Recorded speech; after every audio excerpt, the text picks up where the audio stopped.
This is Mwangaza Prime News with Daisy Paul.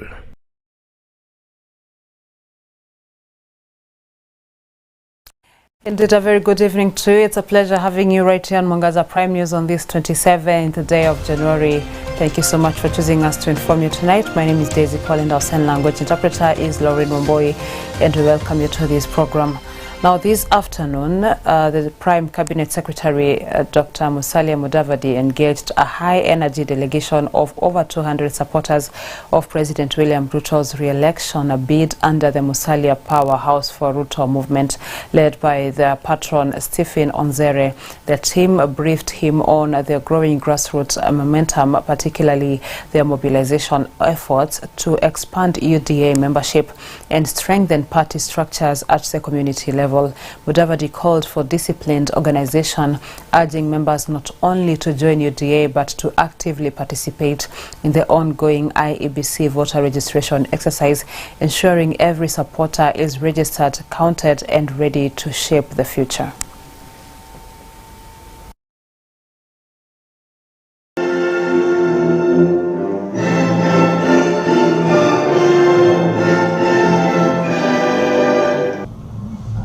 Tukienda mbele, njia ni moja. Tuungane tuwe kwa UDA. Na nikatabiri mapema, nikaambia watu hivi karibuni mtaona hata chama cha ODM na wengine wakikaribia kuwa ndani ya serikali. Sema hivyo mara nyingi sana. Imefanyika ama haijafanyika?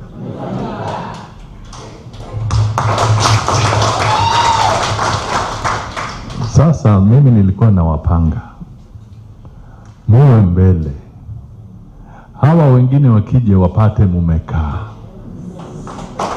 Napigia ndani ya UDA si kwa maneno tu, ni lazima tuonyeshe kwa vitendo. Hivi vitendo ni lazima sisi wenyewe tuweze kujiandikisha, sisi wenyewe tuweze kurudi grassroots, tuweze kufanya nini? Kurecruit wanachama ama wafuasi. Kufika hapo tutakuwa tunaonyesha nguvu zetu ni gani. Kwa sababu siasa ni hesabu. Na siku hizi siasa imeanza kwenda scientific. Watu wanapiga hesabu. Mtu anakaa anasema nikichukua Narok inaweza balance na Laikipia. Ama nikichukua Laikipia inaweza balance na Kilifi. Kwa hivyo sisi nguvu zetu kumpa Musalia nguvu, ni lazima tujipange tuone namba zetu kwanza hapa Nairobi zinaweza balance za kina nani.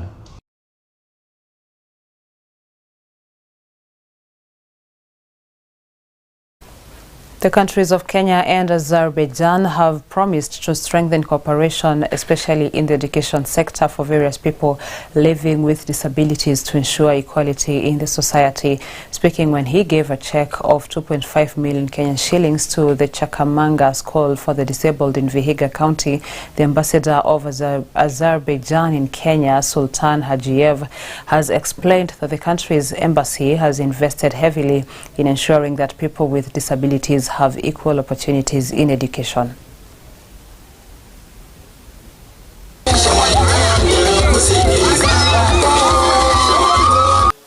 By channeling assistance to this special school, I want to give a testament that indeed you've touched our lives. When you touch the lives of these special learners, then you touch the lives of this important community in Chamakanga and in Vihiga County.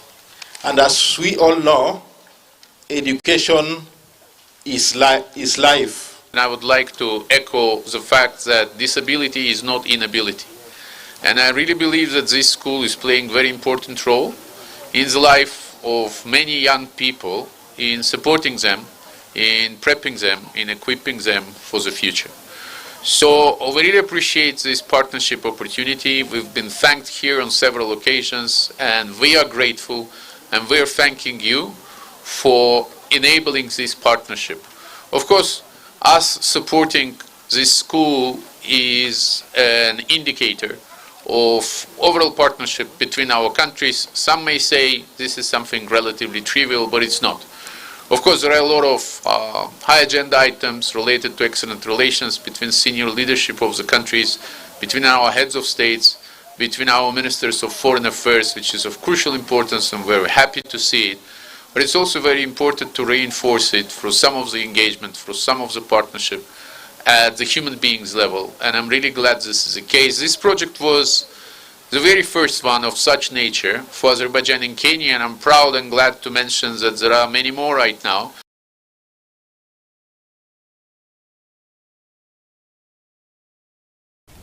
Anglican Church of Kenya, Mount Kenya West Diocese Bishop Gerard Mureithi has demanded a formal apology from security agencies and political leaders who may have participated in causing chaos in church, where the DCP party leader was attending accompanied by his allies. Speaking at Witima ACK Church in Othaya, Bishop Mureithi said the security personnel owes the church an apology as police officers participated in attacking the worshippers by throwing tear gas and live bullets.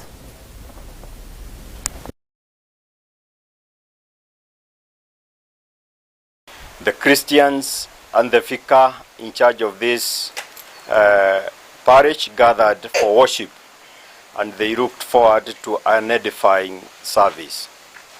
Just as the service was about to start, the former Deputy President, His Excellency Rigathi Gachagua, and other leaders joined the congregation for worship.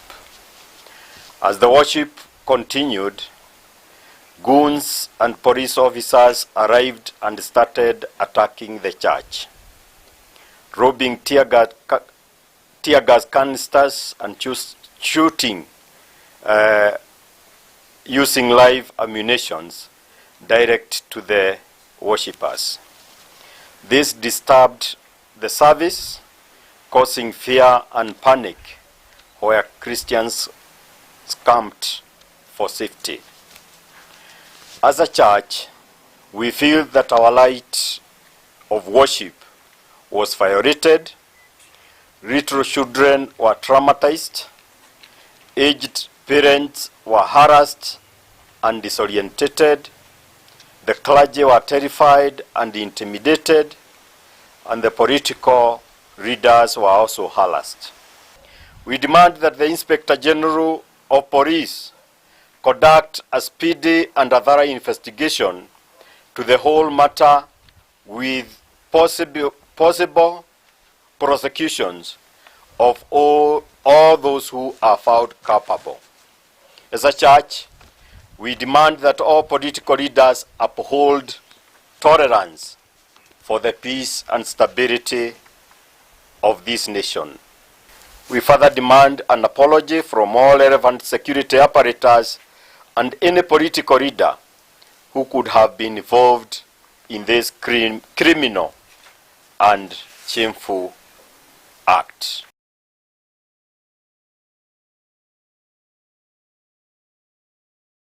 Mokaria Moriongi, who is a lawyer and candidate for the Imenti South parliamentary seat, has strongly condemned the act of attacking in church, saying that places of worship should be respected and protected at all times. This follows an attack during a Sunday service in Nyeri County, where violence was witnessed in a church where the former Deputy President Rigathi Gachagua had attended a Sunday service while his car was burnt in the incident. Mokaria has asked the government through the security agencies to carry out thorough investigations to identify those involved and ensure that legal action is taken.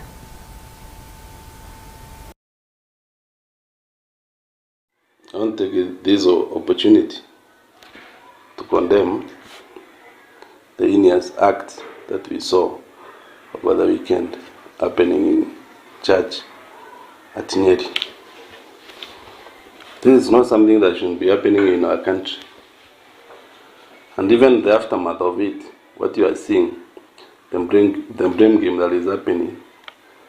The government is blaming the former deputy president, the deputy president is blaming the government. You know, these musical chairs are not needed in our country.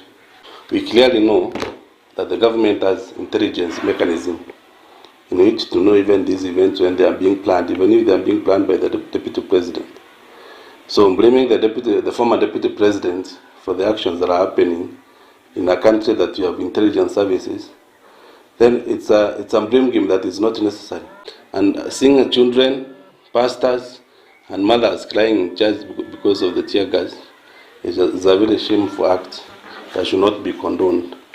It's an unfortunate thing that should not repeat itself again, and we call upon our intelligence services to up their game. It is the function of the government to provide security to all its citizens, regardless of whether they're in opposition or in government. The security does not mean that you should provide for those people who are supporting you. Even the people that do not support you, you should protect them for their views and their security also, and the security of the properties. Because you saw so many vehicles being destroyed, which is a very bad thing. We don't need this to be happening in our country.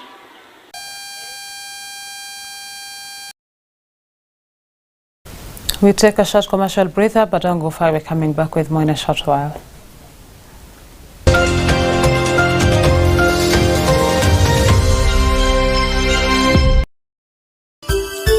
Unatazama Mwangaza TV, Tumaini. Tension has remained high for the better part of today at the Nakuru-Narok border after a family, in this case the Koinanges, is in support of a creation of a buffer zone separating Narok and Nakuru counties, while another family, the Mpoyas, is against the government order to create an alleged buffer zone separating Narok and Nakuru counties. The total farm in this case is averaging 4,296 acres at the controversial Mothera estate.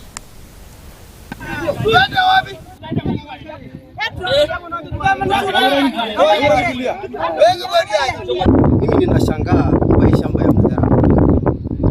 Sisi independent hadi wa leo sisi tunasosana na familia ya Koinange. Mimi nashangaa hawa kuruka. Na hii tinga inaletwa saa hii inatengeneza barabara. Sisi wenyewe hatuna barabara. Ukipita hii media yenye mmepita hata sio si barabara na wanasema wanatengeneza barabara. Sisi tunaomba corruption isimame Mothera. Maana sasa security haifanyi kazi. Why? Mbona watu wa Lokurto wanatoka huko kukuja kuharass familia ya Mboe, na sisi hatusumbuani na watu wa Narok, tunasumbuana na watu wako Nakuru. Tunaomba kwa amani na tunaomba serikali ya Kenya wachunguze corruption yenye inaendelea kwa Lokurto na Njoro.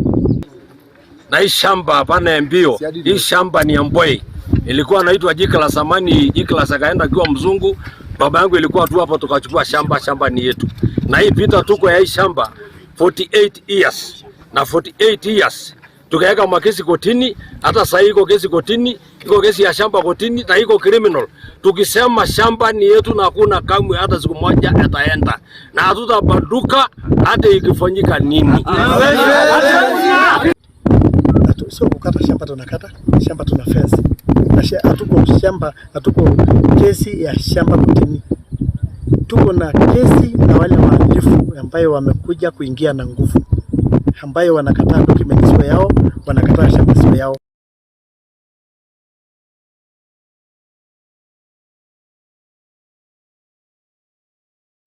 Savings and credit cooperative societies, SACCOs, in the country, which collectively hold over 1.4 trillion Kenyan shillings in member deposits, have been urged to consider reducing their lending rates to single-digit interest levels in order to improve members' economic well-being. Speaking during the New Forties SACCO 50th Annual General Meeting held in Nyeri, Cooperative's Principal Secretary Patrick Kilemi said SACCO leadership should engage and agree on lowering interest rates from as high as 12% to single digits to foster economic growth among members. What is important to members is low interest. Our president has been very vocal that he wants the interest regimes in this country to be single digit. You know, our main loan, or most of our SACCOs, is around 1% per month, which is around 12%. I've challenged the Honorable Chairman and the directors to look at how can we compete, because I want the SACCO movement to compete on the interest they are charging their members when they borrow money as opposed to dividends. How can they be the first SACCO to charge their members less than 10%, 9% they are single digit borrowing regime. And I know it is possible.